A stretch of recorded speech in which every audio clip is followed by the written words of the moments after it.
영국보다 낙후된 의료 시스템이 있는 곳에서 왜 치료를 받는다는 건가요? 왜 그렇게 위험한 선택을 하는 거야? 선천적 질환을 가진 아이의 부모와 영국 의료진들은 선택의 기로에서 논쟁을 하고 있습니다. 런던의 차가운 병실, 인공심장 박동기를 달고 살아가야 하는 2살 배기 소녀가 옆에 잠들어 있습니다. 치료가 제때 이루어지지 못하면 죽을지도 모르는 암울한 순간에 어떤 일이 벌어지게 될지 궁금한데요. 그럼 오늘의 사연 바로 시작하겠습니다. 안녕하세요. 저는 런던의 파이낸셜 타임즈에서 금융 분석가로 일하고 있는 제인 브라운입니다. 제가 이렇게 활기차게 저의 딸 에밀리 이야기를 한국 분들께 공유할 수 있다는 것이 꿈만 같습니다.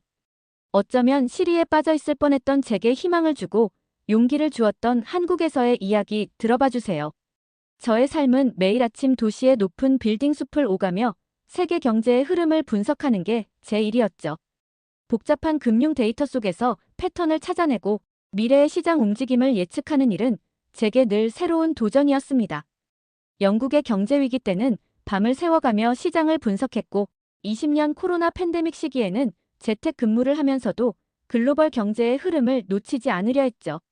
하지만 늘 숫자와 데이터로 가득한 제 인생에서 가장 큰 변수는 우리 에밀리였습니다. 20년 6월 첫 아이를 가졌다는 소식에 남편 제임스와 저는 세상을 다 가진 것처럼 기뻤어요. 제임스는 아기 방을 직접 꾸미겠다며 신이 났었죠. 온 집을 이쁜 동화마을로 꾸미던 그의 그런 모습을 보며 웃었던 기억이 납니다. 21년 봄, 에밀리가 태어났을 때부터 우리는 무언가 다르다는 것을 알았습니다. 아기의 피부가 파랗게 변하는 청색증 증상이 있었고 숨을 쉴 때마다 가슴이 크게 오르내렸어요. 금방 지치고 젖병을 물 때도 힘들어했죠. 산부인과 의사는 즉시 그레이트 올먼드 스트리트 아동병원으로 저희를 보냈습니다. 검사 결과는 충격적이었습니다. 에밀리는 좌심 형성부전 증후군이라는 복잡한 선천성 심장 질환을 가지고 태어난 것이었죠. 심장의 왼쪽 부분이 제대로 발달하지 않아 몸 전체에 혈액을 제대로 공급하지 못하는 상태였습니다. 존스 박사는 이 병이 신생아 1만 명당 3명 정도에서 발생하는 매우 희귀한 질환이라고 설명했습니다. 과거에는 생후 몇 주 안에 대부분의 아기들이 사망했지만 현대의학의 발전으로 단계적 수술을 통해 생존이 가능해졌다고 했죠. 하지만 그 과정은 결코 쉽지 않았습니다. 생후 일주일 만에 첫 수술을 받았고 6개월 때 두 번째 수술, 1살이 되어서 세 번째 수술을 받았습니다. 매번 수술실 앞에서 기다리는 시간은 제 인생에서 가장 긴 시간처럼 느껴졌어요. 하지만 세 번의 수술에도 불구하고 에밀리의 상태는 계속 악화되고 있었습니다. 치료 옵션을 들었을 때는 더욱 절망스러웠습니다. FDA 승인을 받은 새로운 심장 재생 치료제가 있긴 했지만 연간 16만 파운드, 약 3억 원이 필요했죠.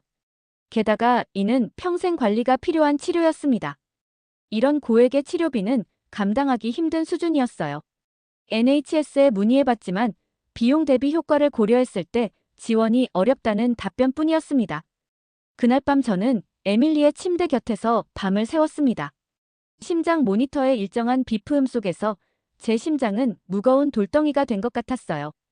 평소처럼 데이터를 검색하고 분석하기 시작했습니다. 심장 재생 치료법, 줄기세포 치료, 해외 임상시험, 모든 가능한 정보를 엑셀 시트에 정리했죠. 그러다 발견한 것이 한국에 있는 서울아산병원의 새로운 심장 재생 치료 임상시험 소식이었습니다. 환자 자신의 줄기세포를 이용해 손상된 심장 조직을 재생시키는 혁신적인 치료법이었어요. 성공률 82%라는 놀라운 수치가 제 눈을 사로잡았습니다. 새벽 3시 남편을 깨워 이 소식을 전했을 때 그는 의아해했습니다.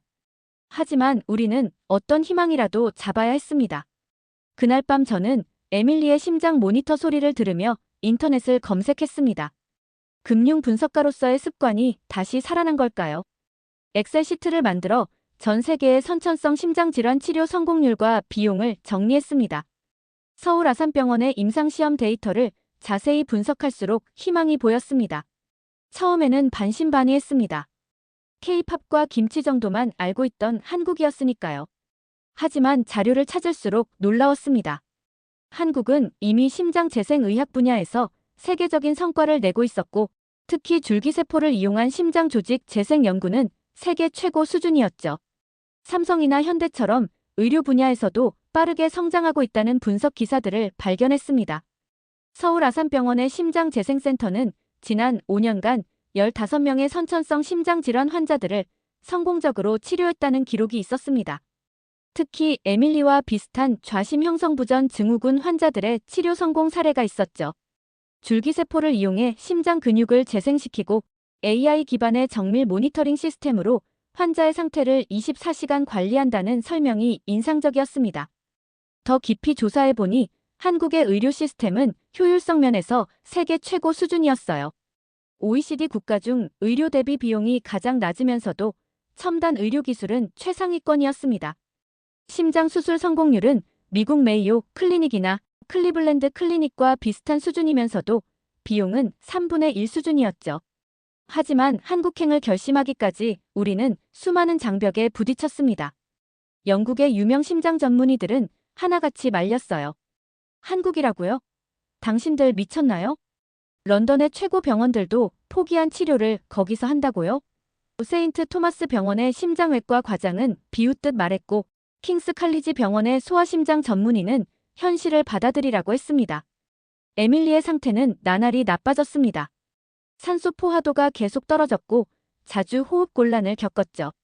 어느 날 아침 에밀리가 평소처럼 좋아하는 곰인형을 안으려다 숨이 차서 포기하는 모습을 보고 저는 더 이상 지체할 수 없다고 느꼈습니다. 남편과 저는 그날 밤 긴 대화를 나눴고 한국행을 최종 결정했습니다. 준비 과정은 쉽지 않았어요. 파이낸셜 타임즈에 6개월 휴직을 신청했고 남편은 회사를 원격으로 운영하는 방안을 마련했습니다. 에밀리의 건강 상태를 고려해 의료진 동행 비행도 준비했죠. 주변의 반대도 거셌습니다. 그렇게 먼 거리를 심장 이약한 에밀리와 함께 간다는 거야? 하지만 제가 분석한 데이터는 분명했습니다. 이것은 모험이 아닌 계산된 선택이었습니다. 출발 전날 밤 존스 박사가 찾아와 에밀리의 모든 의료 기록과 소견서를 전해주었습니다. 브라운 부인, 부디 당신의 선택이 옳기를 바랍니다. 그의 목소리에는 우려와 응원이 섞여 있었습니다. 에밀리의 이동식 심장 모니터를 점검하면서 그는 마지막 조언을 덧붙였습니다. 비행 중에 혹시라도 산소 포화도가 90% 이하로 떨어지면 즉시 승무원을 호출하세요. 히드로 공항으로 향하는 차 안에서 에밀리가 우리 어디 가는 거야? 라고 물었을 때 저는 새로운 심장을 찾으러 가는 거야 라고 대답했습니다. 그땐 몰랐죠. 이 여정이 정말로 우리에게 기적이 될 줄은 말이에요. 서울 아산병원 심장재생센터에 첫 발을 딛는 순간 저는 완전히 다른 세상에 들어온 것 같았습니다. 현대적인 건물은 마치 첨단 연구소를 연상케 했고 로비에는 사람 대신 안내 로봇이 환자들을 맞이하고 있었죠. 심장 질환 전문층에는 세계 최대 규모의 3D 심장 프린팅 센터가 있었고 줄기세포 배양실도 갖추고 있었습니다. 국제진료센터는 마치 5성급 호텔의 VIP 라운지 같았어요. 코디네이터는 에밀리의 심장 상태부터 유전자 정보까지 모든 데이터를 완벽하게 파악하고 있었고 놀랍게도 영국에서의 수술 기록도 이미 3D 모델링으로 분석이 끝난 상태였습니다. 검사실에서 받은 첫 충격은 아직도 생생합니다. 4D 심장 영상 분석 시스템이라는 최신 장비로 에밀리의 심장을 스캔했는데 실시간으로 심장의 모든 움직임을 입체적으로 볼 수 있었어요. AI가 심장 조직의 문제점을 자동으로 분석하고 가장 효과적인 줄기세포 주입 지점까지 제안했습니다. 병실은 또 다른 차원의 경험이었습니다. 스마트 케어룸이라고 불리는 이곳은 모든 벽면이 디지털 디스플레이로 되어 있고 에밀리의 심장 박동, 혈압, 산소 포화도가 실시간으로 모니터링되었어요. 침대는 심장의 가장 이상적인 각도로 자동 조절되었고 실내 산소 농도도 에밀리의 상태에 맞춰 최적화되었습니다. 특히 인상적이었던 것은 심장 디지털 트윈 시스템이었어요. 에밀리의 심장을 완벽하게 복제한 디지털 모델을 만들어 치료 전에 다양한 시뮬레이션을 해볼 수 있었습니다. 이를 통해 의료진은 가장 안전하고 효과적인 치료 방법을 선택할 수 있었죠. 윤동민 교수님과의 첫 상담은 특히 인상적이었습니다. 그의 진료실에 있는 홀로그램 디스플레이로 에밀리의 심장을 3D로 보면서 문제가 되는 부분과 치료 계획을 상세히 설명해 주셨어요. 에밀리의 심장은 왼쪽 심실이 거의 발달하지 않았지만 우리의 줄기세포 치료로 새로운 심장 근육을 만들어낼 수 있습니다. 치료비 이야기가 나왔을 때는 또 한 번 놀랐습니다. 런던에서는 연간 16만 파운드, 약 3억 원이 필요하다고 했는데 서울 아산병원의 치료비는 과정 전체가 3분의 1 수준이었어요. 게다가 국제환자 지원 프로그램을 통해 상당 부분을 지원받을 수 있다고 했습니다. 더구나 이 비용에는 모든 것이 포함되어 있었습니다. 줄기세포 배양과 주입치료, 심장 재생 촉진 약물, 로봇 보조 재활 치료와 입원비, 각종 검사비까지 런던에서는 이러한 치료들을 각각 따로 받아야 했고 그때마다 추가 비용이 발생했었죠. 윤 교수님은 이렇게 설명하셨습니다. 우리는 의료기술의 발전이 특정 계층만을 위한 것이 되어서는 안 된다고 믿습니다. 모든 아이들은 건강한 심장을 가질 권리가 있으니까요. 그날 저녁 호텔로 돌아오면서 남편과 저는 처음으로 진정한 희망을 느꼈습니다. 에밀리의 심장 모니터 소리가 평소보다 안정적으로 들렸고 그녀의 뺨도 덜 파랗게 보였어요.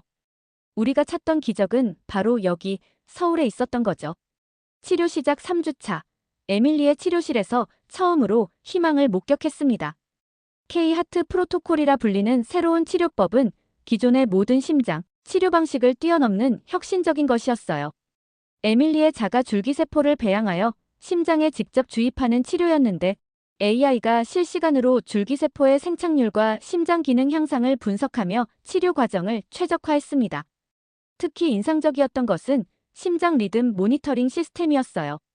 에밀리의 가슴에 부착된 나노 센서들이 심장의 미세한 변화까지 감지했고 이 데이터는 실시간으로 AI 분석 시스템으로 전송되었습니다. 센서는 스티커처럼 얇고 가벼워서 에밀리도 전혀 불편해하지 않았죠. 치료 4주차에 첫 번째 큰 변화가 있었습니다. 심장 초음파 검사에서 왼쪽 심실이 조금씩 커지기 시작했다는 거예요. 윤 교수님은 줄기세포가 새로운 심장 근육으로 분화하기 시작했다고 설명해 주셨습니다. 에밀리의 뺨이 점점 분홍빛을 띠기 시작했고 산소 포화도도 조금씩 올라갔어요. 치료는 하티라는 특별한 로봇 친구와 함께 시작됐습니다. 하티는 소아심장 재활 전문 로봇인데 에밀리의 새로운 친구이자 트레이너가 되어주었죠. 귀여운 곰돌이 형태의 로봇으로 가슴에는 반짝이는 하트 모양 디스플레이가 있었고 에밀리의 심장 상태에 따라 다양한 색으로 빛났습니다. 나는 하티라고 해. 오늘부터 우리 함께 너의 심장을 튼튼하게 만들어보자. 하티는 에밀리가 좋아하는 캐릭터로 자유자재로 변신했고 심장 재활 운동을 재미있는 게임처럼 만들어주었어요. 치료실은 3D 홀로그램으로 변신하여 에밀리를 동화 속 세상으로 데려갔고 운동할 때마다 하티의 하트가 더 밝게 빛났습니다. 특별했던 건 하티의 감정심장 연계 시스템이었어요. 에밀리의 감정 상태와 심장 기능의 관계를 분석하여 가장 효과적인 재활 방법을 찾아냈습니다. 에밀리가 즐겁고 편안할 때 심장 기능이 더 좋아진다는 것을 발견하고 그에 맞춰 치료 방식을 조절했죠. 놀라운 변화는 매일 일어났습니다.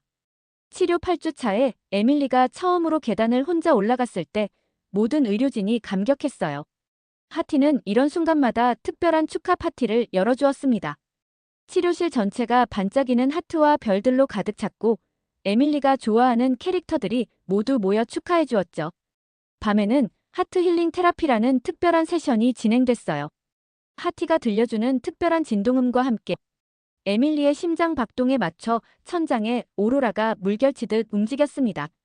이 시간은 단순한 휴식이 아닌 심장 근육의 재생을 촉진하는 치료의 일부였어요.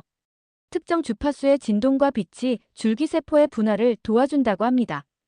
윤 교수님은 매주 찍는 심장 MRI 결과를 보여주시며 에밀리의 심장이 새롭게 태어나고 있다고 설명해 주셨어요. 화면 속에서 새롭게 자라나는 심장 근육이 마치 봄에 피어나는 꽃봉오리처럼 보였습니다. 이것은 우리가 꿈꾸던 기적이 과학적 현실로 되어가는 순간이었죠. 매일 아침 에밀리의 스마트 병실에 들어설 때마다 새로운 희망을 발견했습니다. 하트 케어 시스템은 단순한 모니터링을 넘어선 지능형 심장 관리 플랫폼이었어요. 벽면의 디스플레이에는 에밀리의 심장 기능이 실시간으로 표시되었고 AI는 이 데이터를 분석하여 앞으로 일어날 변화를 예측했습니다. 시스템의 정확도는 놀라웠어요. 한 번은 한밤중에 제 스마트폰으로 경고 알림이 왔는데 AI가 에밀리의 심장 리듬 변화를 감지하고 30분 후에 있을 부정맥을 예측한 거였죠. 의료진이 미리 대비하여 아무 문제 없이 넘어갈 수 있었습니다. AI는 에밀리의 활동 패턴도 분석했습니다. 심장이 가장 안정적인 오전 시간에 중요한 재활 운동을 배치하고 피로도가 높아지는 오후에는 가벼운 활동을 하도록 일정을 조정했죠.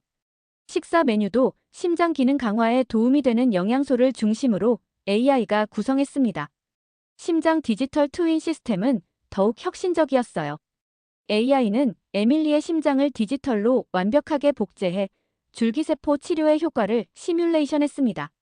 새로 생성되는 심장 근육의 강도, 혈류의 변화, 심장 박출량까지 정확하게 예측할 수 있었죠. 치료 비용 시스템도 놀라웠습니다.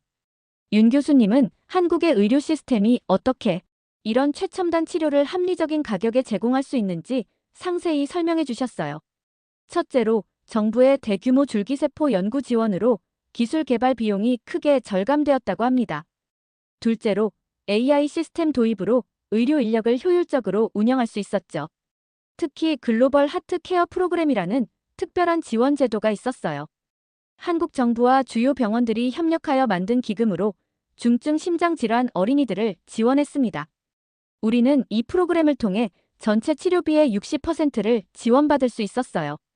6개월 치료 비용이 총 1억 원으로 책정되었는데 이 중 6천만 원을 지원받아 실제로는 4천만 원만 부담하면 되었습니다. 여기에는 줄기세포 배양과 주입, 심장 재생치료, 재활치료, 입원비, 약제비가 모두 포함되어 있었어요. 런던에서는 치료비가 4억 원이 넘었던 것을 생각하면 정말 큰 차이였죠. 매일 조금씩 에밀리의 심장은 강해졌습니다. 처음에는 산소 포화도가 80%대였던 것이 90%까지 올라갔고 피부색도 점점 자연스러워졌어요. 계단을 오르내릴 때도 더 이상 숨이 차지 않았고 친구들과 놀 때도 쉽게 지치지 않았습니다. 윤 교수님은 에밀리의 사례는 심장 재생의학의 새로운 지평을 열었다고 하셨어요. 줄기세포로 실제 심장 근육을 재생시키는데 성공한 소아 사례였기 때문입니다. 더구나 AI를 활용한 맞춤형 치료 프로토콜은 세계 의학계에서도 큰 주목을 받았습니다. 가장 감동적인 순간은 에밀리가 처음으로 마당을 뛰어다녔을 때였어요. 그동안 파란 입술로 힘겹게 숨을 쉬던 아이가 이제는 건강한 분홍빛 얼굴로 뛰어다니는 모습을 보니 눈물이 멈추지 않았습니다. 그것은 단순한 치료의 성공을 넘어 새로운 생명의 탄생 같았어요. 6개월간의 치료를 마치고 런던으로 돌아가던 날, 우리는 또 다른 도전을 앞두고 있었습니다. 런던 로열 칼리지 오브 메디슨에서 에밀리의 치료 사례 발표가 예정되어 있었고 세계 각국의 심장 전문의 2,000여 명이 모인 자리에서 우리 에밀리의 심장이 재생의학의 새 역사로 쓰이게 될 줄은 꿈에도 몰랐습니다. 강당에 건강히 앉아있는 에밀리를 보며 청중석에서는 작은 탄성이 흘러나왔습니다. 6개월 전만 해도 산소 호흡기 없이는 걷기조차 힘들었던 아이가 이제는 건강한 모습으로 무대에 선 거죠. 에밀리와 저는 우리의 이야기를 들려주었습니다. 선천성 심장병을 진단받았을 때의 두려움, 한국에서의 치료 과정, 그리고 지금의 희망까지 윤 교수님은 에밀리의 치료가 가져온 3가지 혁신에 대해 설명하셨어요. 첫째는 AI와 줄기세포를 결합한 심장 재생 시스템이었습니다. 환자 자신의 줄기세포로 실제 심장 근육을 만들어내는 혁신적인 기술이었죠. 둘째는 디지털 트윈을 활용한 맞춤형 치료 프로토콜이었습니다. 모든 치료 과정을 가상으로 시뮬레이션하여 최적의 결과를 도출했어요. 마지막으로는 하티와 같은 재활 로봇의 도입이었습니다. 발표가 끝난 후 이어진 질의응답에서는 뜨거운 반응이 이어졌습니다. 어떻게 이런 혁신적인 치료를 이토록 합리적인 비용으로 제공할 수 있는 건가요? BBC 의료 전문 기자의 질문에 윤 교수님은 단호하게 대답하셨습니다. 우리는 모든 아이들이 건강한 심장을 가질 권리가 있다고 믿습니다. 의료는 특권이 아닌 기본권이니까요. 컨퍼런스의 여파는 즉각적이었습니다. NHS는 한국의 심장 재생 의료 시스템 연구팀을 구성했고 영국 정부는 K-메디컬 도입을 위한 특별위원회를 추진했습니다. 세계 최고의 심장병원들이 서울아산병원과의 협력을 제안했고 에밀리의 치료 사례는 세계 유수의 의학 저널에 게재되었습니다. 현재 에밀리는 노팅힐 초등학교에서 평범한 학교 생활을 하고 있습니다. 체육 시간에도 적극적으로 참여하고 친구들과 뛰어놀기도 하죠. 산소 포화도는 정상 수준을 유지하고 있고 심장 초음파 검사에서도 좌심실이 정상적으로 기능하고 있다고 합니다. 특히 기억에 남는 건 유치원 달리기 대회에 참가했던 날이에요. 50m를 완주한 에밀리가 결승선에서 환하게 웃던 모습을 보며 저는 또다시 눈물을 흘렸습니다. 지난 시절 힘들어하던 에밀리의 모습을 생각하면 상상조차 할 수 없었던 순간이었으니까요. 그녀의 치료 사례는 이제 세계 유수의 의과대학 교과서에 실려 있고 의대생들은 이를 통해 심장재생의학의 새로운 가능성을 배우고 있습니다. 영국 심장학회지는 최근 이렇게 평가했습니다. K-메디컬의 심장재생치료는 단순한 의료기술의 진보가 아닌 불가능을 가능으로 만든 혁명이다. 이는 미래 심장의학의 새로운 표준이 될 것이다. 지금도 서울아산병원 심장재생센터에서는 새로운 도전이 계속되고 있습니다. 더 많은 선천성 심장병 어린이들에게 희망을 주기 위해 K-메디컬의 혁신은 멈추지 않습니다. 우리 가족의 서울행은 단순한 치료 여정이 아닌 심장의학의 새로운 장을 여는 첫걸음이 되었습니다. 저는 이제 다시 파이낸셜 타임즈로 돌아와 일하고 있지만 매일 아침 출근길에 에밀리가 활기차게 뛰는 모습을 보며 생각합니다. 기적은 멀리 있지 않았다고. 그것은 우리가 희망을 믿고 도전할 때, 그리고 과학과 인간애가 만날 때 찾아오는 것입니다. 오늘은 런던의 작은 소녀 에밀리와 그의 가족이 경험한 기적 같은 이야기를 들려드렸는데요. 금융 분석가였던 엄마 제인이 데이터를 분석하며 찾아낸 희망, 그리고 그 희망을 따라 한국까지 건너가 새로운 심장을 얻게 된 에밀리의 여정이 여러분의 마음에는 어떻게 다가왔나요? 단순히 첨단 의료기술의 성공 사례를 넘어 한 가족의 용기와 도전, 그리고 그들을 지지한 의료진들의 따뜻한 마음이 만들어낸 감동적인 드라마였습니다. 혹시 에밀리처럼 힘든 상황에 처한 이웃이 있다면 이 이야기가 그들에게도 새로운 희망이 될 수 있지 않을까요? 다시 한번 이 놀라운 여정을 함께 나눌 수 있어 감사했습니다. 오늘의 사연 여기까지입니다. 재미있으셨다면 구독과 좋아요로 다시 만날 수 있으면 좋겠습니다. 이상 감동하우스였습니다.